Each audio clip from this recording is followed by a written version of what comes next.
Hello, friend. I have to introduce this with a joke from him. Yay!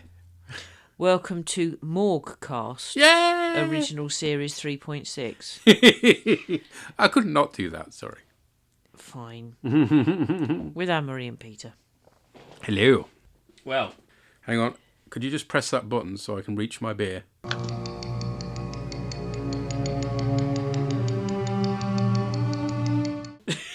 Spock's brain! Oh, it's the silliest episode of Star Trek and possibly the silliest episode of anything. Okay, so it's written by Lee Cronin. You remember who that is? No, you're asking the wrong person. Gene L. Coon. Again. Okay. His second under his pen name, although, of course, it was broadcast first. Directed by Mark Daniels. His 15th and last. I wonder why. Refused to direct any more due to budget cuts and the direction the series was taking. Oh, yeah, I wonder why he did that. Down the pan, I think. Switch on the box, Mr. Spock is on the table. Dr. McCoy is unable to connect his brain. Sweating and straining, well, it seems so simple at the time.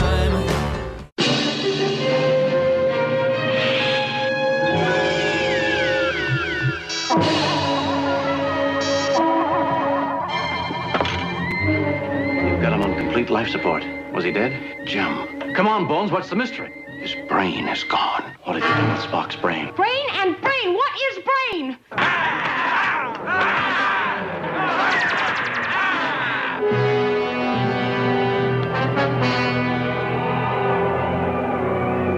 This fellow is keeping us from our property. Go away. You must not take the controller away. We will all die.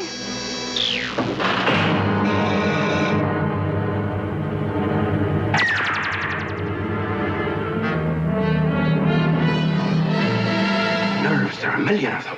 What am I supposed to do? I can't remember. He's dying and I can't stop it. So, you start with a teaser that seems promising. Yeah, we're in the thick of the action. Yeah. Exciting things appear to be happening. There's a spaceship. It's quite a cool looking spaceship. Yeah. Guess what? The CGI one is crap. Uh-huh. Yep. And then there's I want to say periscope type thing that very, very, very Thunderbird style slowly rises up by Sulu. Oh, that's been around since the first season, yeah. Okay, It's fine. targeting thing, but they make a big thing of it here, don't they? God, it takes about 5 minutes to come up. It's got unusual... Sulu says, well, that never happened before. Oh my. It's an unidentified ship with unusual technology. It's got ion propulsion. Scotty geeks out. Yeah, he does. He's Love happy. it. And there's one life form aboard. Then they pick up a transfer beam and a woman in lilac beams in. Security appears and she presses some really shit-looking buttons on her wrist and the crew collapses. So this is Kara, who's played by Marge Doucet, which I'm pretty sure was a pseudonym of Marge Simpson in one of the Simpsons episodes. But Yes, there we I go. think it was. She was in that other sci-fi great classic, Galactica 1980. And not only that, but one of the last episodes as well, where it really went dear. off the tracks.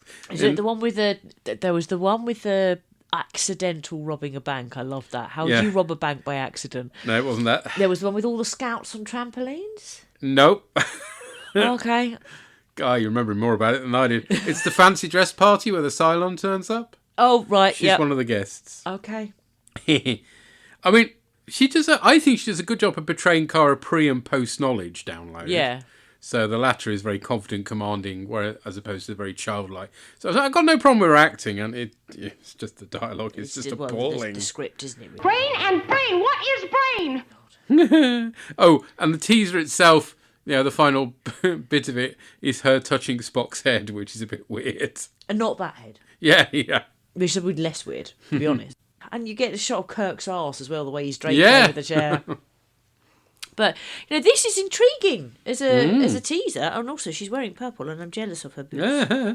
I don't think they used purple in the first couple of seasons. I can't remember seeing much of it anyway. There So I was think at least one character who wore it, but it may have only been one. I think it's a bit of a... Purple's always been a bit of a sci-fi cliche, and sort of serious sci-fi series tend to avoid it. That's But- wrong. Purple is the best.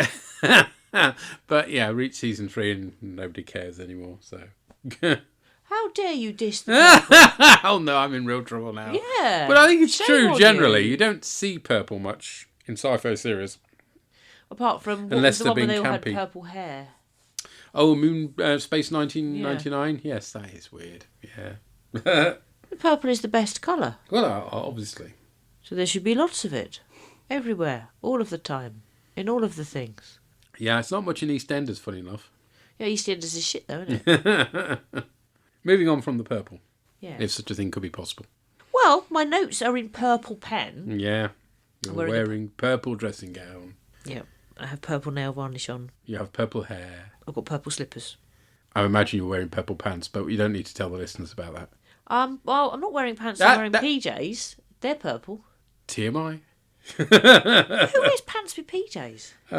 True enough. Yeah. I've got purple PJs on. We're revealing everything, so to speak. Just as well this isn't YouTubed. Yeah, I wouldn't be in my dressing gown if this was being shown. I would be wearing purple clothes. Maybe we should get back to this episode. Sorry, I'm a bit Maybe. reluctant. The episode's shit. So, after your teaser, the crew come to, but Spock is missing. McCoy summons Kirk to sickbay, where Spock has a shiny golden turban. Yes, his head bandage is particularly ridiculous, isn't it? And then apparently he is worse than dead because his brain has gone. Now, all credit to DeForest Kelly for delivering that line with anything, like an amount of gravitas. I mean, it's just amazing. Had it been Kirk's line, it would have been disastrous, Yeah. but more of that later. And his autonomic functions are still working, even though that's not physically possible. He's a headless chicken, Yeah, well, that still had a brainstem. He's got no brain. as you can see. Yeah, so, somehow he can see clearly, though his brain has gone. Yeah. Kirk understandably says, how has he survived? And McCoy spouts bullshit that I do not believe for a Yeah, there's some nanosecond. sort of backup autonomic It's just system that bollocks. keeps Vulcans alive when they've lost their brain, because I bet that happens a lot. Yeah. Oh, man.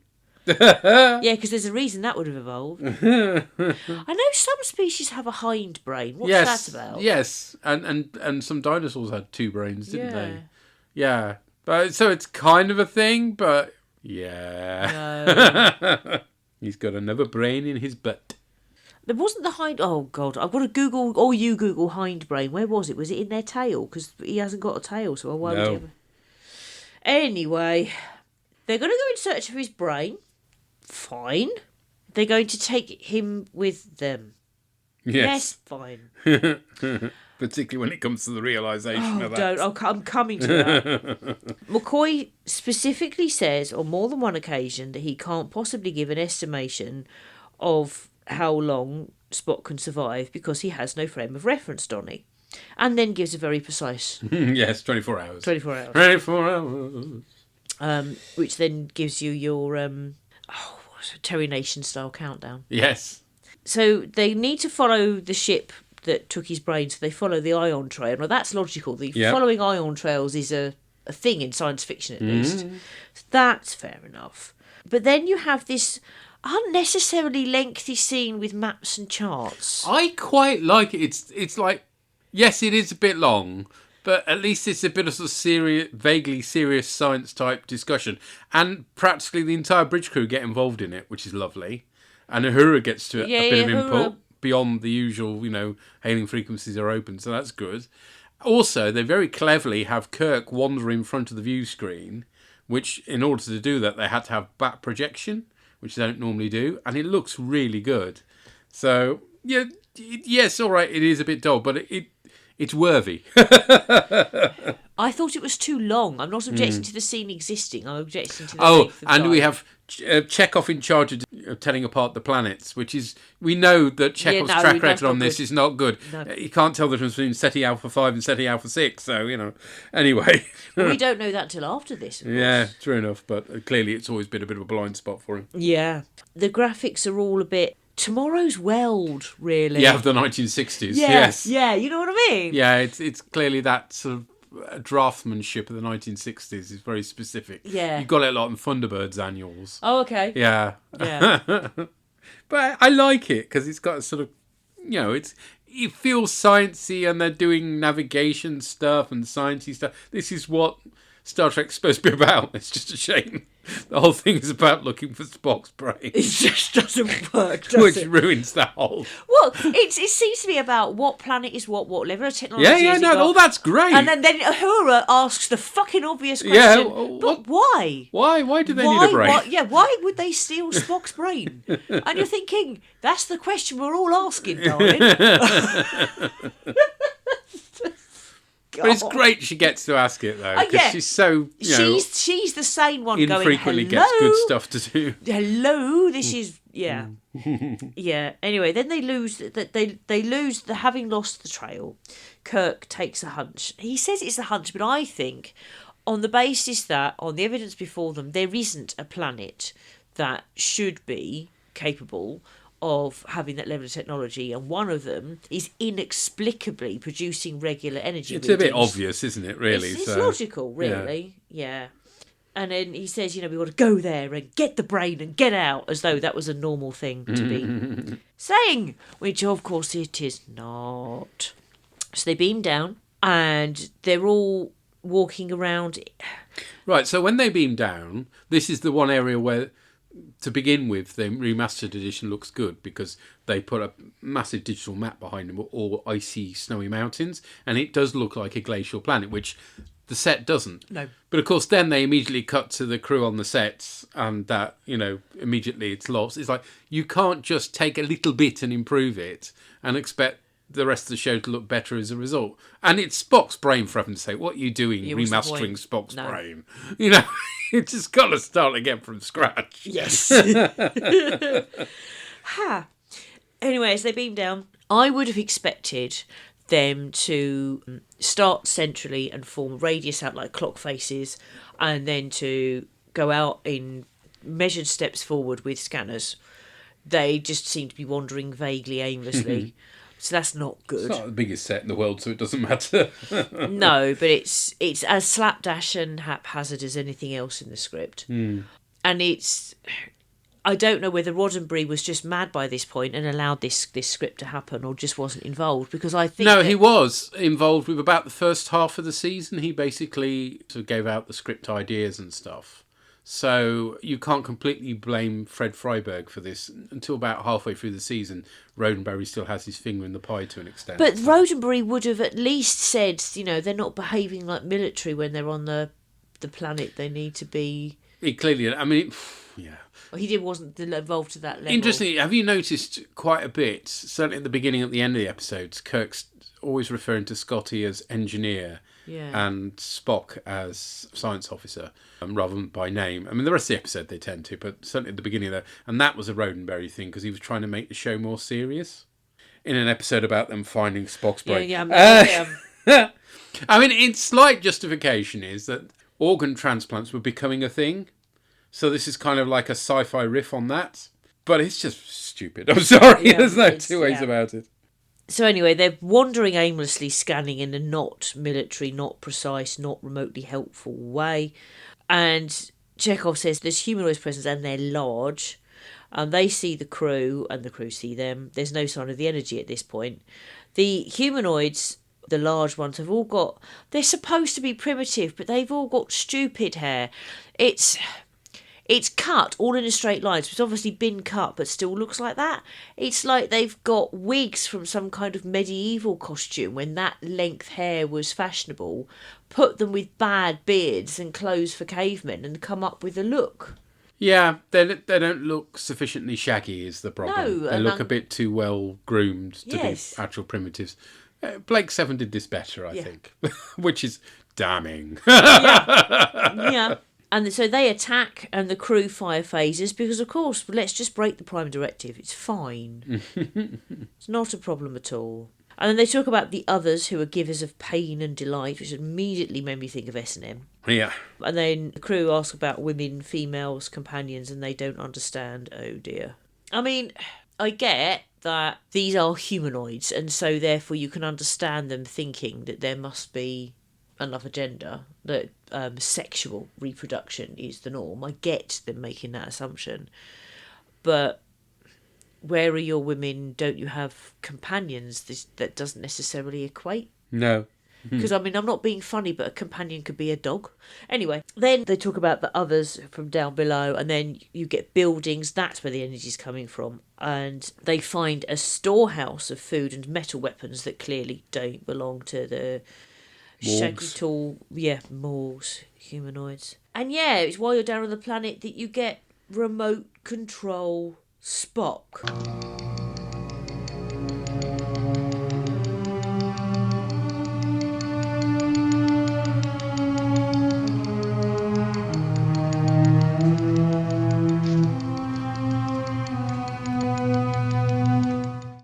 It's Leonard Nimoy. Looking so cheesed off, bless him, understandably. I know he's supposed to be acting wooden deliberately, but he actually looks depressed. Yeah. Which I get, from the point of view of Leonard Nimoy. And he's got a thing on his head with flashy lights, and McCoy's got a remote control button. And when Spock moves, he makes an absolutely inexplicable ticky-tocky sort of noise. Yeah, like he's made a Meccano or something. Yeah. It's just, wow. It's almost as though they said, what sound effect would make this already ridiculous idea worse? Yeah. Let's go with that one. It's just, oh, God. Anyway, they go into the cave and the door shuts and it moves and it's clearly some kind of lift. Yeah, there is a nice line from McCoy about Chekhov sending his stomach down. I like that. Chekhov outside starts a fire, which is understandable. Well, he heats up a rock. Yeah, well, same principle. And then Scotty says that the source of power is big enough to push the planet out of orbit. Either it's nuclear or it's ion power. And the door opens and reveals a woman who goes to push the button thing, but Kirk zaps her. And apparently she's got the mind of a child. And then somehow, and I don't know quite how this happens, maybe I'd lost the will to live, or maybe it's another thing that just isn't explained. They used the communicators to speak to Spock. Yeah, they somehow hail Spock. Somehow, so I didn't miss something. A consciousness that's just, I don't know. I'm sorry. No. It just doesn't make any sense. No. And then the purple lady appears and zaps them. Yeah. The next scene begins with an iMorg feeding a morgue, which is yet another surreal touch. The away team are slumped in chairs with big hokey belts around them. They're brought round by Kara from the start at the touch of a button, but she claims ignorance of what has happened. McCoy Spock's out she's not likely to have been able to perform surgery on Spock. Having been given permission to leave, Kirk and co asked to stay to learn more, but are refused permission to meet with the controller. Possibly because they've been... fat controller. I was going to say possibly because they've been very naughty engines.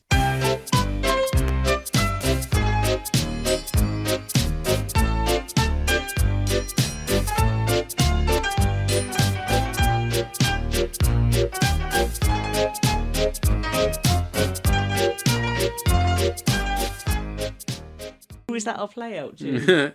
If we still had a play-out tune, it's going to be semisonic, isn't it, if we had one? Anyway, in a very hammy moment, but given this material, who can blame him, Kirk realises that it's Spock's brain that is the controller, but they get zapped by Kara again. Dee and Doohan manage to act falling to the floor in pain with a touch of dignity. Shatner, on the other hand... No. Wow.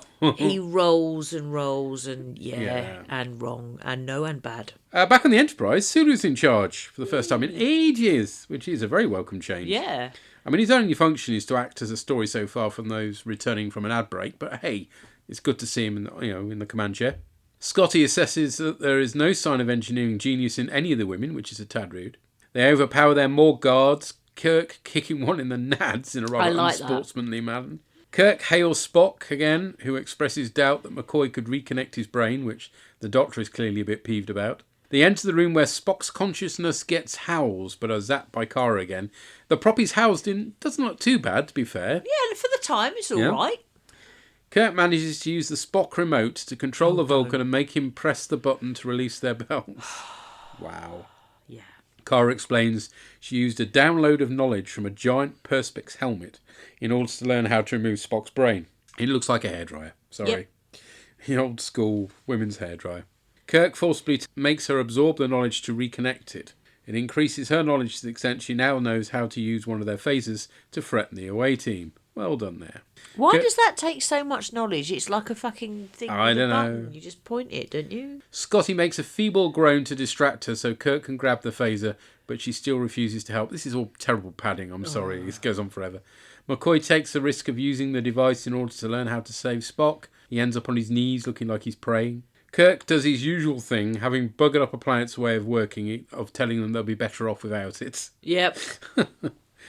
McCoy begins... He's the sort of person you can imagine as being a really shit sort of heating engineer. Yeah. Coming around fucking up your radiators and then telling you it's better for the climate not to heat your house. Basically, yeah. McCoy begins to forget how to reconnect Spock's brain, but Kirk gives him a pep talk.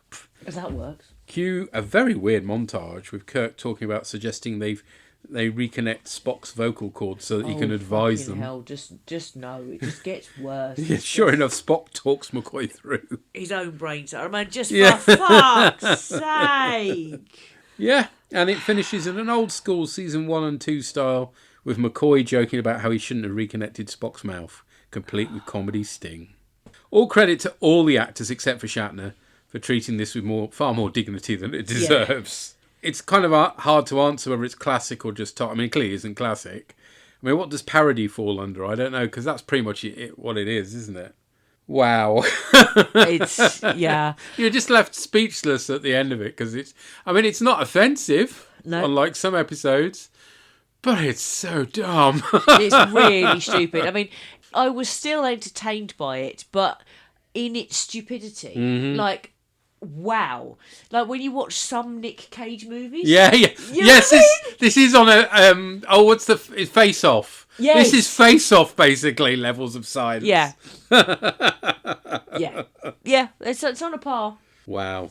Face Off, or also stupid ideas like in Con Air when he threatens the pink rabbit. Do you know what I mean? Like, how much sense is it to put a gun to a toy rabbit? Do you know what I mean? It's just, and how many deaths are there in Con Air? Mm.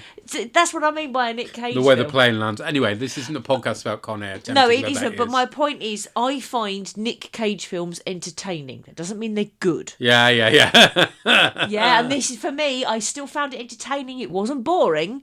It's definitely not a classic.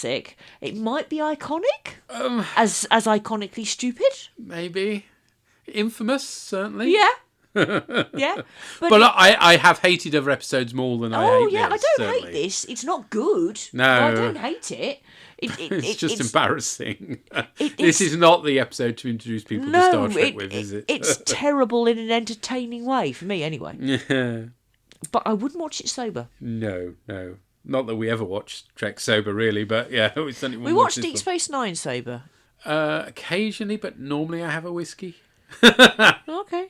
No, I mostly have watched Deep Space Nine sober. Well, anyway, let's find out what other people thought, sober or not. Yes. Jeff Hyman says, this one is so silly, I can't help but love it. Yay! There's some super reductive gendered nonsense, but it's hard to take it seriously in lines like... Brain and brain, what is brain? Yeah, I know. I mean, with the gender thing, it's not an issue to me because both male and female are stupid. They're both stupid, yeah. So, yeah. DeForest Kelly is the standout in this one, getting his turn to go full ham. Yep. He still does it better than Shatner, though. That's not hard. Boss has this to say, this episode was a big disappointment for me. I thought it was going to be in the so bad it's good category, but it mostly just fell into the bad category. I don't know why somebody thought it would make a good series opener. No. I don't either. The entire central premise is just ludicrous. Transferring someone's consciousness is one thing, but stealing their actual brain and the brain being able to be put back is nonsense. I understand that Nimoy considered this episode to be embarrassing, and I can see why. Yeah. It would have been better if it had been played for laughs, but I found the pacing very slow, particularly when they got to the planet. They are mostly just wandering around or rolling on the floor. Yep. I slowly lost interest. The final scenes with McCoy performing brain surgery were clearly written by someone with no understanding of how brains work. Yeah. As for the jokey ending, I do like to find positive things to say, so one thing I did like is how, with Spock out of the action, other crew members got more to do. Chekhov got to do some science, That's Scotty true. got to walk around holding the tricorder, and Sulu got to command the ship and record a log entry. I suppose it could be considered a classic because it's a famous episode, just not for the right reason. Yeah. Yeah. I'm sorry you didn't have fun with it. That it is ridiculous. We do Sampo and Yona. Yeah. Okay. Hello. Hello. So we just watched Spock's Brain. What happened in it? Well, this episode actually is famously, well, some people say it's the worst episode of Star Trek ever. It was a bad one, but I actually don't think it is that bad. I mean, it's totally bonkers, but I mean, I can think of many episodes that were worse. I mean, episodes that made me angry or annoyed or bored to tears. That's so stupid that you can't help but laugh at it. I'm not sure if it's clever or genius or whatever, or just the greatest misogyny act in Star Trek ever, by making this episode so that they can hear a woman saying, "I know nothing about the brain." Well, to be fair, the men weren't very smart either. Well, it was funny that they did exactly the same thing, whether they were civilized Drekmen or, as they referred it, the apish guys. They were both sneaking behind the rocks, and, well, the surface guys threw their own weapons away. I guess their clubs were out of ammo or whatsoever. I mean, they were so bad at throwing the rocks that none of the red shirts even died. They just had a nice picnic with Chekhov. Well, what I think was sort of most funny was how serious everyone was, even though the things happening were so ridiculous. I mean, they removed Spock. They always serious. Well, yes, but the conditions are rarely this ridiculous. I mean, they took out the brain, they made Spock into a, like you said, a remote-controlled car. Although I do appreciate the fine motor control they were able to get with 10 buttons. Yeah. And then Spock telling McCoy how to do brain surgery on him. It's also ridiculous, and they're still trying to make it so serious. So just the juxtaposition was so sort of, well, I found it, if not funny, then amusing. No wonder McCoy said that he didn't have the technology or skills to put the brain back to the head of Mr. Spock, since he was doing his nerve testing and ended up testing only joints instead of nerves. Yeah, who knew that only one nerve in the brain connected to the right index finger? Or Like no. No. That's my point. About the ending, they didn't really dwell on it, but I think there was another episode that ended. There were some primitive people with technology, and they then just took the technology away, and then Kirk told them, "That's not how you were supposed to live. Now go and suffer and die, and maybe survive because evolution." Yeah, I expected Kirk to tell to the women how to use their feminine appearances, but gladly that didn't happen. Well, he basically said that there are other ways than pain to make the men do what you want. But about the pain, I think there were a little teeny tiny feministic perspective perhaps in this episode, since those belts the women forced men to use reminded me about menstruation pain on the hip areas, and yeah, I know. You know. No, well, I know what you mean. Yeah. Well, I can't think of a better place to end the feedback than there. But is it a happy ending now? Yes, very happy. So yes, I mean, it's a teeny tiny feministic perspective. Yay! Yay! So I mean, it might be because I knew beforehand that this was a famously bad episode, but I didn't really mind it. It was. How many times have you seen this? This is the second one. Okay. Second time. Okay. This is my first. Yes, I know. Well, I mean, I enjoyed it on the whole. Yeah. Oh, right. You didn't, I guess. It always starts with this idea. Now I'm going to like this episode. This is good. This is Star Trek. I'm doing this. And after 10 minutes, it's just me Googling how far of sun is life or other. Well, things might get better from here. Yeah. Well, let's see next time. Bye-bye. Bye-bye. Yes, he's not got a lot of faith in the idea that it might, but yeah. It might get better from here. We don't. I mean, it can be worse in the sense that it can be horrifically offensive, and we do have the silly space hippies episode. Yep, that's like the only really bad one I can remember that coming up. Let's not. We haven't had the one that's one of my favourites, which I have a feeling is the penultimate episode, but I genuinely don't know whether that was penultimate broadcast or penultimate production. Yeah, I think the last couple are good, but yeah, on the upside. So there are some good ones to come, but Yes. I can't make any promises about the next one specifically. No. No red shirts were hurt in the making of this episode, at least, which is true. Yeah, that's how shit though. And yeah, you're right. They ran out of ammo. Their clubs ran out of ammo. They just, oh, they're ridiculous. And yeah, we have seen this sort of story before done a bit better, but only a bit in the Apple, which was a slightly less silly version of this. But yeah, wow. Next up, we hear from the Llama God. Longeslok, Scotty, Fixicare, Noi. My gods, you've got our nines. Well, here we are then at last, the episode we've all been waiting for, one way or the other. And what can we say about it, really? That wasn't that bad, actually. I mean, don't get me wrong at all. This episode of Star Trek, Spock's Brain, obviously has a reputation for being the worst episode of Star Trek, but come on, I think it's safe to say that on our many-year voyage through the original series that we have seen worse episodes than this, for sure. I mean, yeah, it's not great. It's not up there with, like, Balance of Terror or anything like that, but it's certainly not down there with Mud's Women or the Paradise Syndrome or anything like that. It's stupid. This is a stupid episode. It's dumb. It's almost like a self-parody, but it's not offensive. I mean, it's not great either, but, as Star Trek and episodes of TV from this time period go, it's not that bad, really, to be honest. So, yeah, I mean, really, what can we say about it? It is just a silly, funny episode. The whole central conceit that Spock's brain's going to be stolen to replace a computer, I mean, it makes no sense. I mean, there are the trappings of an interesting sci-fi story here, where the natives of the planet have devolved to a point where they don't actually exercise their minds, and they rely on other equipment to do it. I mean, there's certainly an interesting idea that it could be explored, but they've chosen not to, and they're just going to have Lenin Nimoy slowly wandering around in an unfashionable boiler suit. So yeah, I guess that was a choice, wasn't it? As I say, there's not really a lot to say about this. It is just a really dumb episode, and who knows what viewers would have thought of this, turning on the first episode of season 3 of Star Trek after fighting so hard to get the series back on the air, and you get this. I mean, it's not without merit, though. I mean, the actors,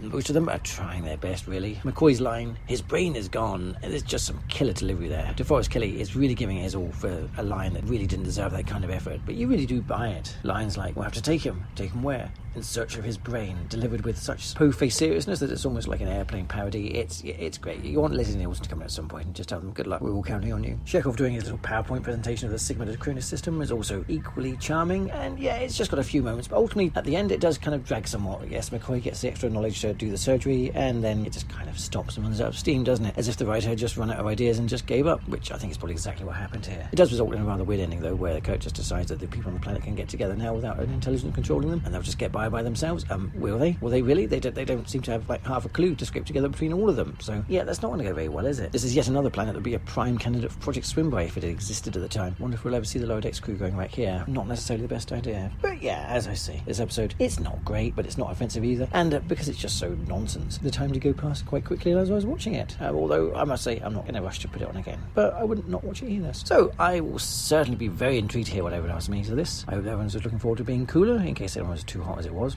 Yeah, not a problem up here. And until next time, glory to you and your cast. Yeah, it's silly. You say this was a choice to play as the first episode. There are issues around this being a choice for an episode at any point ever. Who came up with this mad idea? Was it pitched and then they made it into a script, or was the person who wrote the script the idiot who wrote the episode came up with So it's possible. There are two possibilities. One is that Gene Roddenberry came up with a vague idea and asked Gene Alcoon to go and write it, or Gene Alcoon offered it as a script that he'd come up with himself. Apparently, because at this point, the reason why he's writing under a pen name is because he's actually writing for another series. So he really hasn't got the time to be writing every episode. So he's just literally writing any old crap down, really. Yeah, okay. So it could be completely Coon, or it could be Roddenberry, coming up with a daft concept, which Coon then runs with. Yeah. Who can say? Yeah. Yeah, we have seen that boiler suit before, believe it or not, in This Side of Paradise, which is the one where Spock gets zapped with the pollen and chills out and has a girlfriend. Yep. And he hangs from a tree, doesn't he? Yes. Yeah. I mean, in that one, there's no reason for him to have the boiler suit. The inference here is the boiler suit is somehow part of his remote control get-up. I don't know. No, I'm not even going to try and justify it. But yes, if Leslie Nielsen had turned up at some point, you wouldn't have blinked an eye, would you? Yeah, completely. Cheers, sir. Thank you. Drew and Tracy. How is he going to classify this one? I am genuinely interested to know. And so we just watched Spock's Brain. Yep. And what do we think of that one then? Well, it's the famous episode that's so bad it's good. But what did you think? Is it so bad it's good? I don't know. This made me laugh so many times. It was quite just funny, yeah. Is it a classic? Oh, it's different. Oh, I don't know. Yeah, maybe. I don't know. All right. Anyway, let's go through some points. Yes, So okay. they're like Yes. doing their daily stuff, going along, and then all of a Cleaning sudden, her teeth, Yep. doing her daily stuff, sweeping the corridors of the Yep, Enterprise. Yep. And then all of a sudden, Purple Lady Yep. appears, and she's got a weapon on her arm shaped like a space shot rocket. Yeah, I can see that. Yep. Zaps them all, Yep. fondles Spock's head, Yep. and then away with his brain. Yes. What kind of nuttiness was Yeah, that? it's a good opener, yes. I said to you afterwards, I said someone was tripping out of their tree when they wrote this fucking episode. There was. What is it? It's B movie stuff, isn't it? Like, what But it is was brain? crazy. and- Oh, we have to take Spock. So, like, Kirk Yes, obviously yeah. decides that they're going to go and try and find Spock's Yes. brain. And he says, we have to take him with us. Where are we going?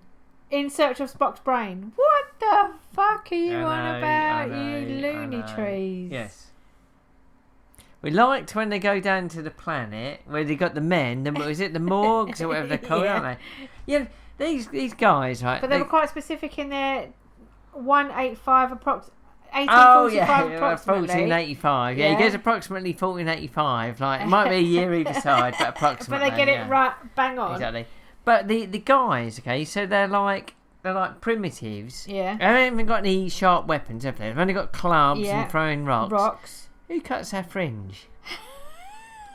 Is it bangs? Is that what they call it? Bangs? In America, nowadays, they yeah. call a fringe a Who bang. gives them bangs? But Because who- they haven't got any sharp weapons. Well, yeah, and yeah, you're absolutely right, and their beards as well. Yeah, they're being a bit groomed there, aren't Exactly. they?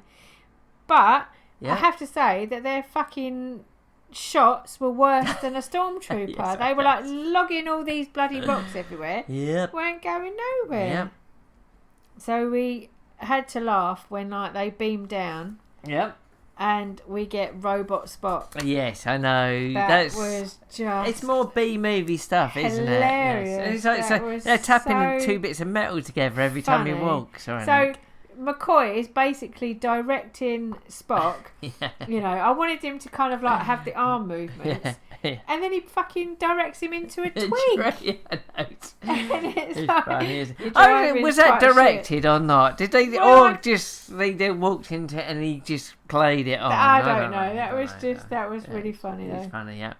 So then McCoy, Yes. being brainicized. Yeah, that's when my he's word. to, I'm trademarking that. when he gets the teacher, yes, Yeah, and to he's kind like- of like learn how yeah. to do the surgery. the transplant. That was too funny. His I know. face, we were just really laughing. Forrest Kelly, he's just he's.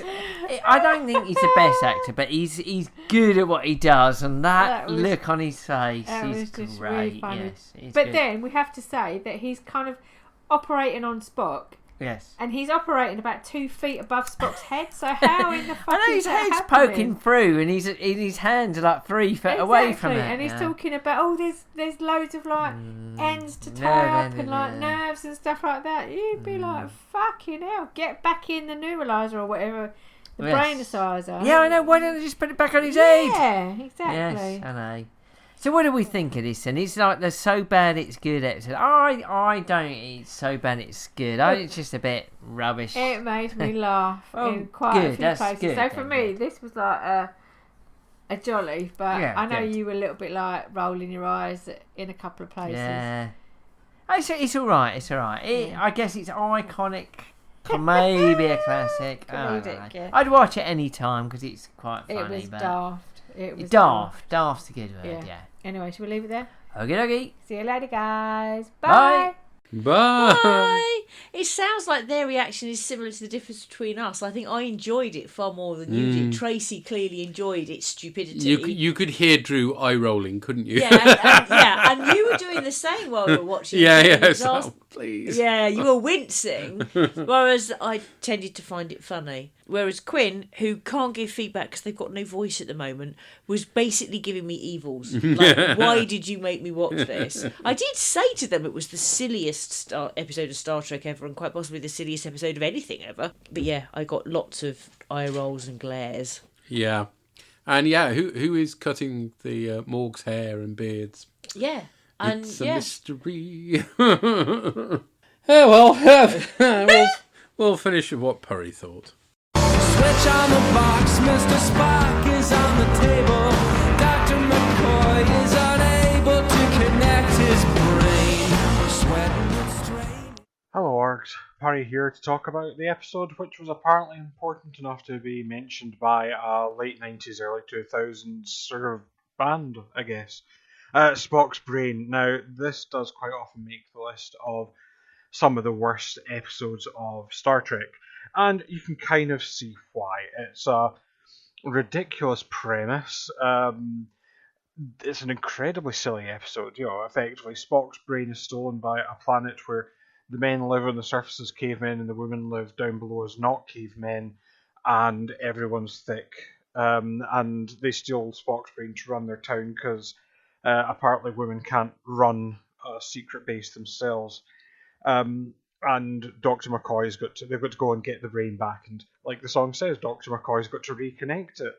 And there's a lot of people talking about they're taking Spock's brain. The word brain gets mentioned so much, it almost loses any meaning. And there's, lots of things that you can point out as just damn stupid, like why does Spock make a ticking noise whenever he moves around, when he's under, when he's basically empty brain Spock being remote controlled by McCoy or Scotty. That doesn't make sense. He's still moving with his own arms and legs. But nonetheless, and yes, it's a bad episode. Like, I'm not going to sit here and say Spock's brain is good actually, and that it's got some interesting points to make, and this is actually a quality episode of Star Trek. It isn't. This is clearly a story that someone wanted to make for ages, and finally they ran out of excuses to say no.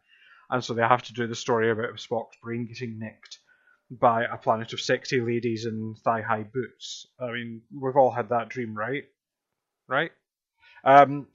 But yeah, the episode, one of my problems with it is it skirts very close, if not jumps gaily over the line of being sexist.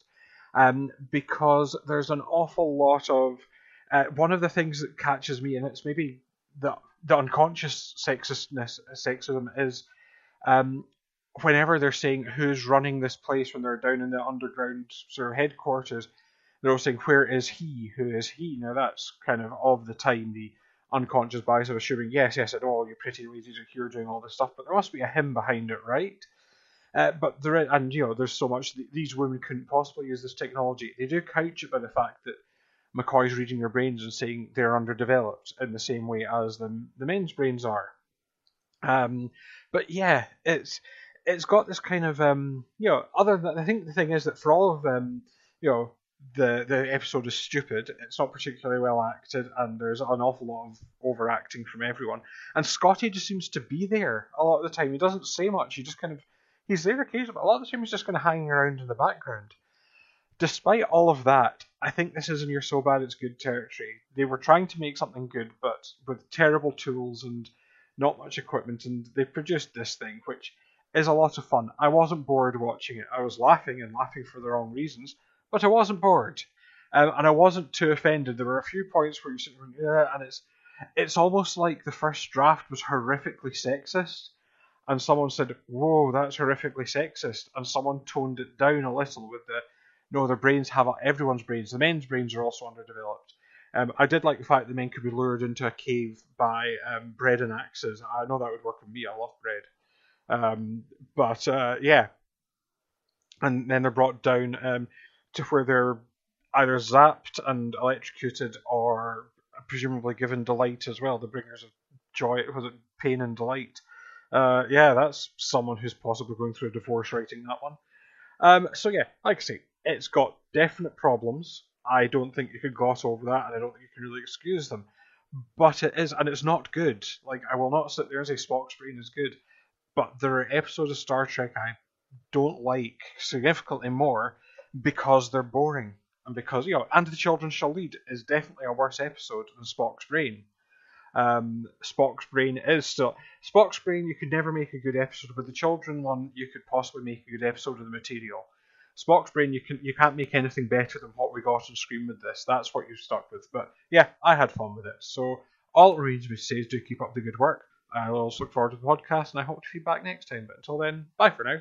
Bye. Yeah, lured by bread and axes. I mean, that's... If it had been beer and cheese, I'd have been there. But not but bread and axes is a weird combination. You've got to have something to cut your bread with, haven't you? You can just eat it, can't you? Yeah, clearly they never took the bait because they're not armed with anything more scary than sticks. So yeah, that they run out of. Yeah, I mean, it is saved by the fact that the men are as dumb, if not dumber, than the women. So at least there's that about it. Yeah, I think the argument is one you get a lot in this time period of sci-fi, certainly on telly. Whether you get it in writing or not, I don't know. And that's the idea of machines infantilizing people. Yes. In an episode less stupid, they might have been able to make something of that. Well, again, they kind of do with the apple. I mean, the apple's not good though. No, it's still not great, but it seems like Shakespeare compared to this. So. It does, yeah. To be fair, this is really dumb. But to be honest, that's why I like it, because it's so dumb. Dear. Yeah, and it is more enjoyable than And the Children Shall Lead, because And the Children Shall Lead, whilst really it's a better story, is torpedoed by that appalling Gorgon actor bloke. And the kids doing all the fisting. So this doesn't have that, but it is mad as a bag of monkeys. This isn't irritating for me anyway. The way that Children Shall Lead is irritating, but it's more stupid. It's more flawed. And yes, Scotty is about a lot more in this season. I've noticed he's always there in the background, and he's a lot more involved. I don't know if that was some sort of contractual obligation. James Doohan said, "Look, if you want me in this." Series, you've got to include me a bit more. I don't know, but anyway. And yes, we were always going to be using that with a semisonic, weren't we, for this? Yeah. Grand. Well, what have we got coming next? Well, whatever it is, it's not Spock's brain, so there is that. Yeah. The next original series episode we're covering in 2 weeks' time, recording on the 26th, is, and I literally remember nothing about this episode, Is There in Truth No Beauty? It's a bit of a wanky title, but I can't remember anything about it, so let's go for it and see what happens. There's some saying, isn't there, in truth, beauty? Yeah, I would imagine it's probably from Shakespeare. Probably. I'll do the research for the next episode, don't worry, but yeah. Yeah. Next week, on the 19th, we're covering Parth Ferengi's Heart Place. Oh, I'm looking forward to that. A whole different approach to naming episodes, my heavens. Yes. So, until next time, take care, folks. Cheery bye. Bye. The Star Trek theme was written by Alexander Courage, and here was arranged and performed by Drew Barker. The artwork was created by Andy Palastides. All music referenced is for illustrative purposes only, and no copyright infringement is intended. Find our website at borgcast.libsyn.com. And we have a YouTube channel as well. Send emails or MP3s to borgcast@gmail.com.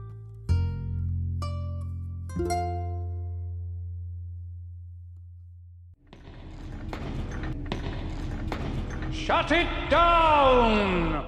Brain and brain! What is brain?